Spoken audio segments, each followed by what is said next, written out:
what's up, Jacksonville? It's your favorite media mogul, Daniel P. Hicken, ready to give you all things Jacksonville sports this weekend. As always, we begin with our Jaguars. Off-season, unfortunately, finally here. Hell of a run. Maybe one of the best, not maybe, one of the best months in Jaguars history was January, if you think about it, because I think we played on the first at Houston, and we whooped them 31-3 to snap that losing streak. Then we had the Titans game. Of course, that was memorable. Titans and Chargers back-to-back, two of the greatest atmospheres in the history of the Jacksonville Jaguars, and I've been to all the home games in 28 years, and I can tell you, it was awesome. Brought me back to the days of the 90s. I loved it, but alas, it didn't go well in Kansas City. But that's neither here nor there. We got to go on to the off season, and some big decisions got to be made. We know we got Trevor, man.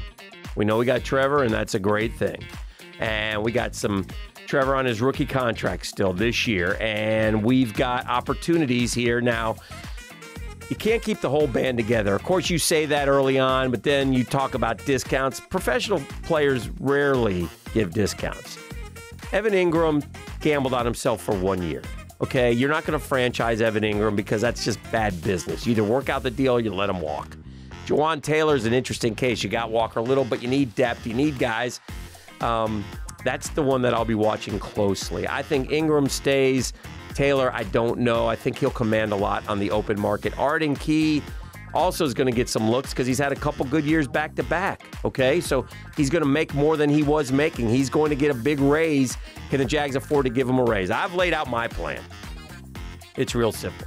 To get a better pass rusher, we need to go find that veteran defensive edge rusher or inside guy who can get to the quarterback. Hassan Reddick was the guy last year, and he had an unbelievable year with Philadelphia, and he's one reason why the Eagles are in the Super Bowl. He came over after a career in Arizona. He wanted to come home. He went to Temple. He went to Philly. He got a cap-friendly deal, and he's had a terrific season. That's the type of player I want. I would call J.J. Watt and see if he wants to come out of retirement. Why not? I would call the Rams and see if they're interested in trading Aaron Donald for our first-round pick. Oh, I'd do it in a heartbeat. I'd give you your first and our second-round draft picks for Aaron Donald right now.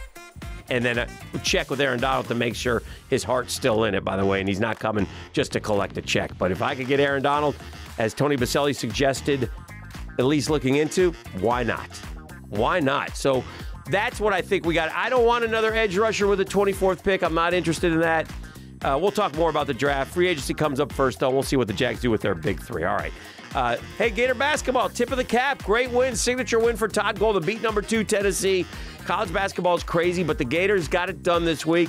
Now, the schedule remains brutal with a trip to Kentucky and a trip to Alabama. But if they can win one of those two, and that's a big if, but if they can win one of those two, they'll be talk about being a tournament-type team. And by the way, they've got 9. They're 6-3. They're halfway through. If they can go 5-4 and be 11-7 and be in 3rd or 4th place in the SEC, probably get in the tournament. I haven't talked about the Gators being in the tournament at all this season. I'm not sure they will be.